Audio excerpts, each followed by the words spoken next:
सलाह ले ले। अगर आपने इलेक्टिव सर्जरी जो बहुत आवश्यक ना हो, ऐसी सर्जरी उसकी कोई डेट ले रखी है, तो मेरा आग्रह है कि इसे भी आगे बढ़वा दें। 1 महीना बाद की तारीख ले लें। साथियों, इस वैश्विक महामारी का अर्थव्यवस्था पर भी व्यापक प्रभाव पड़ रहा है। कोरोना महामारी से उत्पन्न हो रही आर्थिक चुनौतियों को ध्यान में रखते हुए सरकार ने, भारत सरकार के वित्त मंत्री के नेतृत्व में, फाइनेंस मिनिस्टर के नेतृत्व में सरकार ने एक कोविड-19 इकोनॉमिक रिस्पांस टास्क फोर्स, इसके गठन का फैसला लिया है। ये टास्क फोर्स सारे स्टेक होल्डर से नियमित संपर्क में रहते हुए, फीडबैक लेते हुए, हर परिस्थिति का आकलन करते हुए निकट भविष्य में फैसले लेगी। ये टास्क फोर्स ये भी सुनिश्चित करेगी कि आर्थिक मुश्किलों को कम करने के लिए जितने भी कदम उठाए जाएं, उन पर प्रभावी रूप से अमल हो। निश्चित तौर पर ये महामारी ने देश के मध्यम वर्ग, निम्न मध्यम वर्ग और गरीब के आर्थिक हितों को भी गहरी क्षति पहुंचा दी है। संकट के इस समय में मेरा देश के व्यापारी जगत, उच्च आय वर्ग से भी आग्रह है कि अगर संभव है तो आप जिन जिन लोगों से सेवाएं लेते हैं, उनके आर्थिक हितों का ध्यान रखें। हो सकता है आने वाले कुछ दिनों में ये लोग दफ्तर ना आ पाएं, आपके घर ना आ पाएं। ऐसे में उनका वेतन न काटें, पूरी मानवीयता के साथ, संवेदनशीलता के साथ फैसला ले। हमेशा याद रखिएगा, उन्हें भी अपना परिवार चलाना है, अपने परिवार को बीमारी से बचाना है। मैं देशवासियों को इस बात के लिए भी आश्वस्त करता हूं कि देश में दूध, खाने पीने का सामान, दवाइयां, जीवन के लिए जरूरी ऐसी आवश्यक चीजों की कमी ना हो, इसके लिए तमाम कदम उठाए जा रहे हैं। ये सप्लाई कभी रोका नहीं जाएगा। इसलिए मेरा सभी देशवासियों से ये आग्रह है कि जरूरी सामान संग्रह करने की होड़ न लगाएं।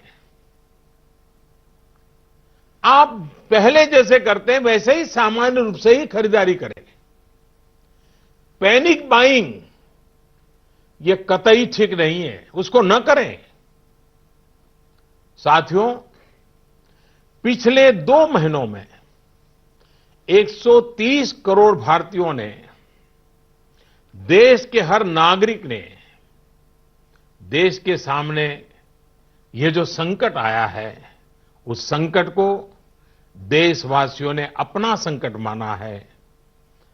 भारत के लिए, समाज के लिए देशवासियों से जो बन पड़ा है, हर किसी ने किया है।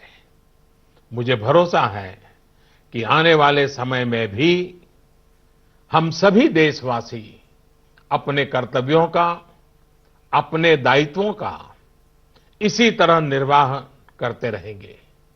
हां, मैं मानता हूं कि ऐसे समय में कुछ कठिनाइयां भी आती हैं। आशंकाओं और अफवाहों का वातावरण भी पैदा होता है।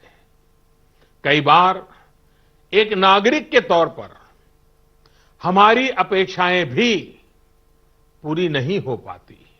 फिर भी ये संकट इतना बड़ा है और वैश्विक है। एक देश भी दूसरे देश को मदद नहीं कर पा रहा है।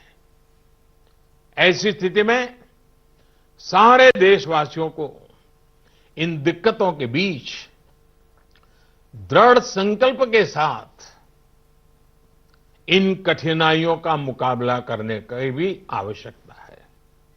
साथियों, हमें अभी अपना सारा सामर्थ्य खुद को बचाने के लिए, कोरोना से बचने के लिए ही प्राथमिकता देनी है। आज देश में केंद्र सरकार हो, राज्य सरकारें हो, स्थानीय निकाय हो, पंचायतें हो, जनप्रतिनिधि हो या फिर सिविल सोसाइटी, हर कोई अपने अपने तरीके से इस वैश्विक महामारी से बचने में अपना योगदान दे रहा है। आपको भी अपना पूरा योगदान देना है। ये आवश्यक है कि वैश्विक महामारी के इस वातावरण में मानव जाति विजयी हो, भारत विजयी हो। मेरे प्यारे देशवासियों, कुछ दिन में नवरात्रि का पर्व आ रहा है। ये शक्ति उपासना का पर्व है।